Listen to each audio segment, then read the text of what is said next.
La Guadeloupe, petite île des Antilles françaises, est soumise à de nombreux aléas climatiques. Ces aléas sont plus présents et puissants du fait du réchauffement climatique. Le projet Explorer est une réponse à ces aléas dans le domaine de l'agriculture. Il nous permet d'appréhender le changement climatique et de trouver des solutions afin de préserver notre agriculture de ces changements. Mais alors, quels sont ces aléas et comment les mesure-t-on ? Je m'appelle Ali Belmadani, je suis ingénieur expert en climat et services climatiques à la direction interrégionale Antilles-Guyane de Météo France, basée à Fort-de-France en Martinique. Je suis également référent scientifique du projet Explorer pour Météo France. Les scénarios de changement climatique que nous avons produits pour la Guadeloupe s'appuient sur des simulations de l'évolution climatique future, également appelées projections, réalisées avec le modèle Arpège Climat de Météo France. Nous avons utilisé une configuration particulière du modèle qui permet d'augmenter la résolution numérique autour des petites Antilles, afin notamment de représenter explicitement l'évolution climatique future sur la Guadeloupe, qui n'est habituellement pas prise en compte par les modèles climatiques globaux du fait de sa taille réduite. Nos projections suivent un scénario pessimiste d'émissions de gaz à effet de serre, élaboré par le GIEC, c'est-à-dire le groupe intergouvernemental d'experts sur l'évolution du climat. D'après ces projections, on s'attend à un fort réchauffement pour la Guadeloupe, autour de 2 degrés supplémentaires pour la période 2031 à 2080 par rapport à la période 1980 à 2013. Ce réchauffement, qui pourrait s'accélérer à partir des années 2050, aurait lieu toute l'année et entraînerait une très forte augmentation de la fréquence et de la durée des vagues de chaleur sur l'archipel.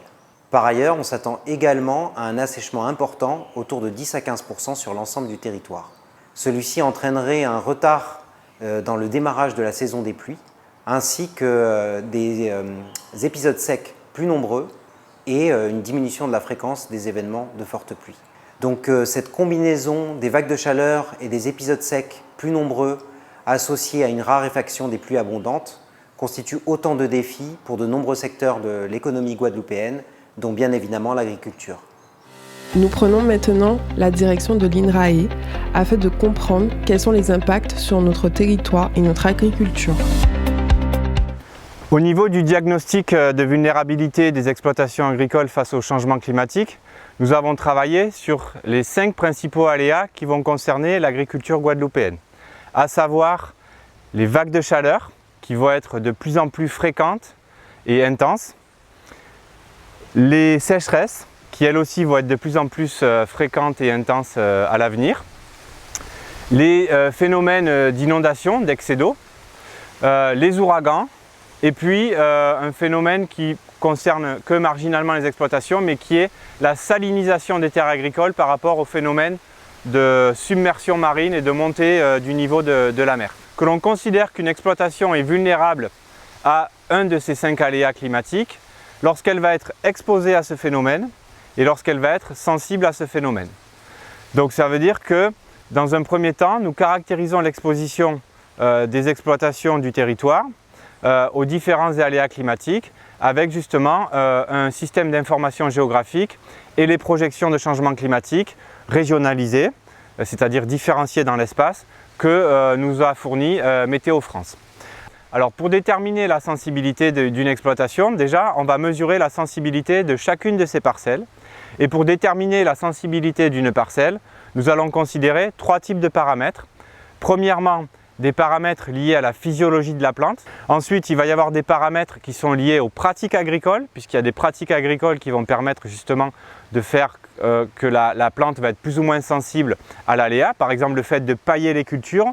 Et puis troisièmement, des paramètres liés à l'environnement immédiat de la parcelle, où on sait que par exemple lorsqu'on va avoir des haies, des arbres, par exemple un peu plus d'ombrage de ce fait, on aura également une moindre sensibilité à de la sécheresse.